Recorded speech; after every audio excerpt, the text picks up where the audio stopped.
अऊज़ु बिल्लाहि मिनश शैतानिर रजीम। बिस्मिल्लाहिर रहमानिर रहीम। حدثنا محمد بن المثنى قال حدثنا عبد الوهاب الثقفي قال حدثنا أيوب عن أبي حدثنا محمد بن المثنى قال حدثنا عبد الوهاب الثقفي قال حدثنا أيوب عن أبي قلابة عن أنس عن النبي صلى الله عليه وسلم قال: ثلاث من كن فيه وجد حلاوة الإيمان: أن يكون الله ورسوله أحب إليه مما سواهما، وأن يحب المرء لا يحبه إلا لله، وأن يكره أن يعود في الكفر كما يكره أن يقذف في النار। नबी करीम सल्लल्लाहु अलैहि वसल्लम ने फरमाया, तीन खसलतें ऐसी हैं कि जिसमें ये पैदा हो जाएं, उसने ईमान की मिठास को पा लिया। अव्वल ये कि अल्लाह और उसका रसूल उसके नज़दीक सबसे ज़्यादा महबूब बन जाएं। दूसरे ये कि वो किसी इंसान से महज अल्लाह की रज़ा के लिए मोहब्बत रखे। तीसरे ये कि वो कुफ्र में वापस लौटने को ऐसा बुरा जाने जैसा कि आग में डाले जाने को बुरा जानता है। सही बुखारी हदीस नंबर 16।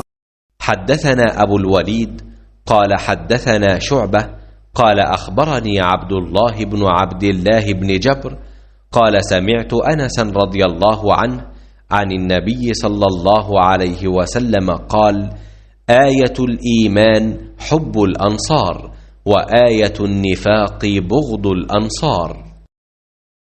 हुजूर अकरम सल्लल्लाहु अलैहि वसल्लम ने फरमाया, अंसार से मोहब्बत रखना ईमान की निशानी है और अंसार से कीना रखना निफाक की निशानी है। सही बुखारी हदीस नंबर 17।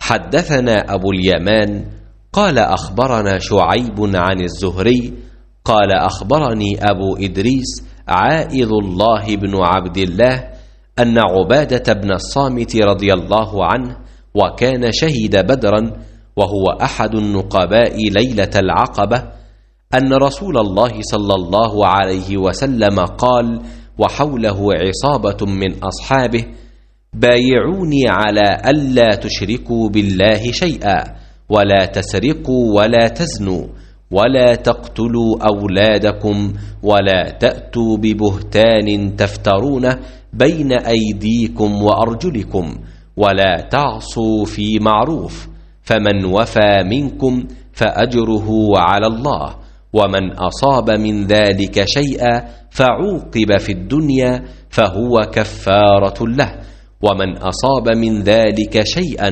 ثم ستره الله فهو إلى الله، إن شاء عفا عنه وإن شاء عاقبه، فبايعناه على ذلك। रसूल अल्लाह सल्लल्लाहु अलैहि वसल्लम ने उस वक्त जब आपके गिर्द सहाबा की एक जमात बैठी हुई थी फरमाया कि मुझसे बैत करो इस बात पर कि अल्लाह के साथ किसी को शरीक न करोगे, चोरी न करोगे, ज़िना न करोगे, अपनी औलाद को कत्ल न करोगे और नामदन किसी पर कोई नाहक बहतान बांधोगे और किसी भी अच्छी बात में अल्लाह की नाफरमानी न करोगे। जो कोई तुम में इस अहद को पूरा करेगा तो इसका सवाब अल्लाह के ज़िम्मे है, और जो कोई इन बुरी बातों में से किसी का इर्तिकाब करे और उसे दुनिया में इस्लामी कानून के तहत सज़ा दे दी गई तो ये सज़ा उसके गुनाहों के लिए बदला हो जाएगी। और जो कोई इनमें से किसी बात में मुब्तला हो गया और अल्लाह ने उसके गुनाह को छुपा लिया तो फिर उसका मामला अल्लाह के हवाले है, अगर चाहे मुआफ़ करे और अगर चाहे सज़ा दे दे।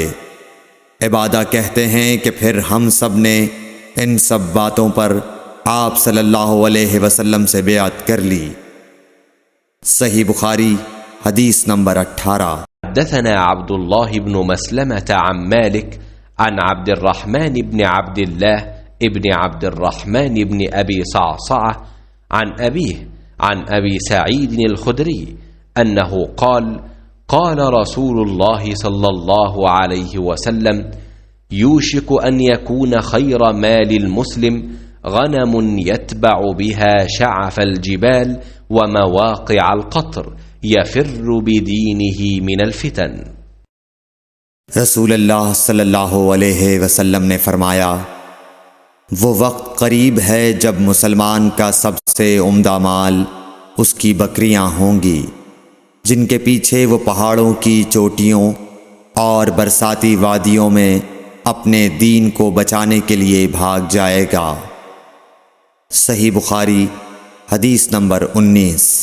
حدثنا محمد بن سلام البيكندي قال: أخبرنا عبدة عن هشام عن أبيه عن عائشة قالت: كان رسول الله صلى الله عليه وسلم إذا أمرهم من الأعمال بما يطيقون قالوا: إنا لسنا كهيئتك يا رسول الله، إن الله قد غفر لك ما تقدم من ذنبك وما تأخر، فيغضب حتى يعرف الغضب في وجهه ثم يقول: إن أتقاكم وأعلمكم بالله أنا। रसूल अल्लाह सल्लल्लाहु अलैहि वसल्लम किसी काम का हुक्म देते तो ऐसा ही काम होता जिसके करने की लोगों में ताकत होती। इस पर सहाबा किराम ने अर्ज़ किया कि या रसूल अल्लाह, हम लोग तो आप जैसे नहीं हैं, आप तो मासूम हैं और आपकी अल्लाह पाक ने अगली पिछली सब लग़ज़िशें माफ़ फरमा दी हैं, इसलिए हमें अपने से कुछ ज़्यादा इबादत करने का हुक्म फरमाइए। ये सुनकर आप नाराज़ हुए, हत्ता कि खफगी आपके चेहरे मुबारक से ज़ाहिर होने लगी। फिर फरमाया कि बेशक मैं तुम सबसे ज़्यादा अल्लाह से डरता हूँ और तुम सबसे ज़्यादा उसे जानता हूँ, बस तुम मुझसे बढ़कर इबादत नहीं कर सकते। सही बुखारी हदीस नंबर 20।